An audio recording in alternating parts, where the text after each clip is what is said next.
नमस्कार रसिक हो. आज सुधारगृहातील मुलांची कहाणी सांगणार आहे. दिग्दर्शक लुईस सेलर यांचा क्राईम स्कूल हा 1938 सालचा अमेरिकन गुन्हेगारी नाट्यपट असून तो डेड एंड किड्स या मुलांच्या गटावर आधारित आहे. Frankie, squirt, spike, goofy, fats आणि बग्स ही मुलं एका भंगार विक्रेत्याकडे पैशासाठी जातात. वाद वाढल्यावर स्पाइक त्याला मारतो आणि तो बेशुद्ध पडतो. सर्व मुलांना अटक होते. न्यायालयात कोणीही दोष कबूल करत नाही, त्यामुळे सर्वांना सुधारगृहात पाठवले जाते. सुधारगृहाचा निर्दयी अधीक्षक मॉर्गन कठोर शिस्त लावतो आणि पळून जाण्याच्या प्रयत्नानंतर फ्रँकीला फटके मारतो. राज्य अधिकारी मार्क ब्रॅडन भेट देऊन निकृष्ट अन्न व क्रूर वागणूक यांसारखे अत्याचार उघड करतो. यानंतर मार्क ब्रॅडन रुग्णालयाच्या वॉर्डमध्ये फ्रँकीला भेटतो. तिथे फ्रँकीवर कोणताही उपचार झालेला नसतो आणि डॉक्टर नशेत असतो. ही अवस्था पाहून ब्रॅडन संतापतो. ब्रॅडन मॉर्गनला ठाम शब्दात सांगतो की ही जागा शाळा आहे, तुरुंग नाही. इथे मुलांशी माणुसकीने वागायला हवे, गुन्हेगारांसारखे नव्हे.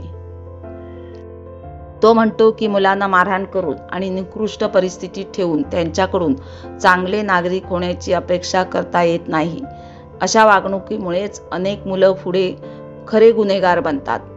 तो परिस्थिती सुधारण्यासाठी डॉक्टर मॉर्गन आणि 4 माजी गुन्हेगार रक्षकांना कामावरून काढून टाकतो. मात्र प्रमुख रक्षक कूपरला कायम ठेवतो.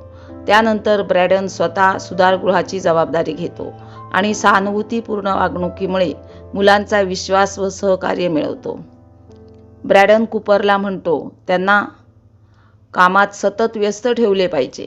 त्यांच्याच वसतिगृहाची साफसफाई आणि रंगकाम त्यांनाच करू द्या, म्हणजे त्यांना त्यात रस वाटेल आणि जबाबदारीची जाणीव निर्माण होईल. कदाचित त्यातले काही जण चांगले रंगकाम करणारेही बनतील.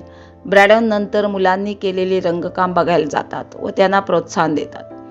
कूपर मुलांना बॉयलर रूममध्ये कोळसा टाकण्याचं काम देतो. मुलं कोळसा टाकून थकून तिथेच बसून राहतात. तेवढ्यात सुरक्षा रक्षक येतो आणि धमकी देतो, बसून राहिलात तर जेवण मिळणार नाही. नियमाप्रमाणे तापमान 75 अंश ठेवायचं असतं, पण मुलं सतत कोळसा टाकत राहतात. हळूहळू तापमान 100 अंशाच्या पुढे जातं. हे पाहून सुरक्षा रक्षक तिथे येतो आणि धोक्याची जाणीव होताच ओरडतो, सगळेजण लगेच बाहेर पडा. सर्व मुलं धावत बाहेर पडतात, पण गडबडीत स्क्वर्ट मागेच अडकतो. अचानक मोठा स्फोट होतो आणि बॉयलर रूम आगीत सापडते. तेवढ्यात ब्रॅडन धावत येतो आणि घाबरलेल्या मुलांना विचारतो, सगळे बाहेर आलात ना? तेव्हा मुलं सांगतात की स्क्वर्ट अजून बाहेर आलेला नाही. क्षणाचाही विलंब न लावता ब्रॅडन धगधगत्या आगीत घुसतो आणि जीव धोक्यात घालून स्क्वर्टला वाचून बाहेर आणतो. हा प्रसंग ब्रॅडनची माणुसकी, धैर्य आणि मुलांप्रतीची खरी काळजी ठळकपणे दाखवतो. दरम्यान कूपरला भीती वाटते की मॉर्गनने अन्नाच्या बजेटमध्ये केलेला अपहार उघड होईल आणि त्यात तोही अडकू शकतो. त्याला समजते की भंगार विक्रेत्यावर वार करणारा स्पाइकच होता. ही गोष्ट तो स्पाइकला धमकवण्यासाठी वापरतो.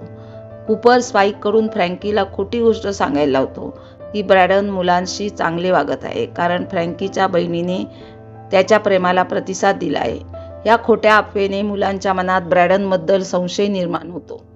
या गैरसमजामुळे मुले कूपरच्या गाडीने आणि त्यांच्या बंदुकीसह सुधारगृहातून पळून जातात.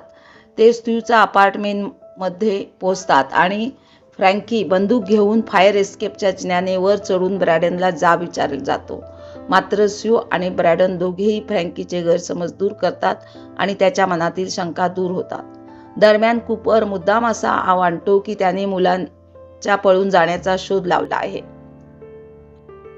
मॉर्गन पत्रकारांना बोलावून ब्रॅडनची बदनामी करण्याचा प्रयत्न करतो, पण ब्रॅडन स्वतः मुलांना परत सुधारगृहात आणतो आणि आयुक्त येण्यापूर्वी त्यांना शांतपणे त्यांच्या खाटांवर झोपवतो. मॉर्गन आणि कूपरचा कट उधळला जातो. त्यांची फसवणूक उघड होते आणि दोघांनाही अटक केली जाते. शेवटी मुलांना त्यांच्या पालकांच्या देखरेखीखाली सशर्त मुक्त करण्यात येते. हा चित्रपट वरकरणी गुन्हेगारी कथा वाटतो, पण प्रत्यक्षात तो सुधारगृह व्यवस्थेवर तीक्ष्ण भाष्य करतो. डेड एंड किड्सच्या नैसर्गिक आणि ऊर्जावान अभिनयामुळे कथा जिवंत होते. मुलांमधली मैत्री, निष्ठा आणि बंडखोर वृत्ती प्रभावीपणे उभी राहते. चित्रपटाचा मुख्य गाभा म्हणजे शिक्षा नव्हे तर सुधारणा. अति कठोर आणि अमानुष शिस्त मुलांना अधिक गुन्हेगारीकडे ढकलते, तर समजूतदारपणा आणि सहानुभूतीपूर्ण वागणूक त्यांना बदलू शकते. हा संदेश ठामपणे मांडला आहे.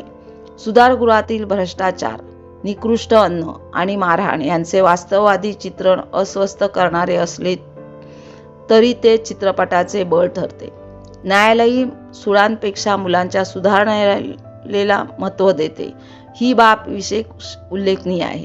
डेड एंड किड्स वरकरणी उद्धट आणि बंडखोर वाटले तरी आतून संवेदनशील आणि अन्यायाविरुद्ध न झुकणारी आहेत. ही मुलं वाईट नाहीत, ती फक्त हरवलेली आहेत. उपायुक्त मार्क ब्रॅडनचे पात्र चित्रपटाला नैतिक आधार देते. हम्फ्री बोगार्ट यांनी ही भूमिका संयत, प्रामाणिक आणि विश्वासार्ह पद्धतीने साकारली आहे. त्यांचे प्रभावी संवाद सामाजिक जबाबदारीची जाणीव करून देतात.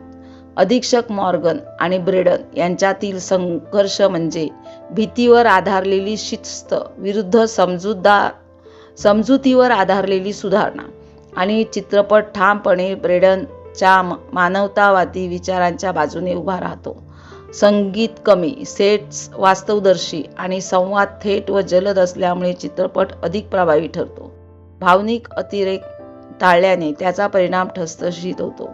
हा चित्रपट फक्त मनोरंजन करत नाही तर ठाम इशारा देतो. मुलांना मारून दाबून सुधारता येत नाही, त्यांना समजून घेऊन आणि योग्य मार्गदर्शन देऊनच घडवता येते. डेड एंड किड्सची आक्रमकता, हम्फ्री बोगार्ट यांचा शांत व नैतिक प्रवास आणि व्यवस्थेवर केलेली टीका यामुळे क्राईम स्कूल आजही अभ्यासण्यासारखा चित्रपट ठरतो. आई नाही कहाणी मनोरंजक, तर मग लवकरच हा चित्रपट पहा आणि तुमचे विचार आम्हाला कमेंट्समध्ये नक्की कळवा. मी पुन्हा भेटीला येत आहे नव्या चित्रपटाची कथा घेऊन. धन्यवाद.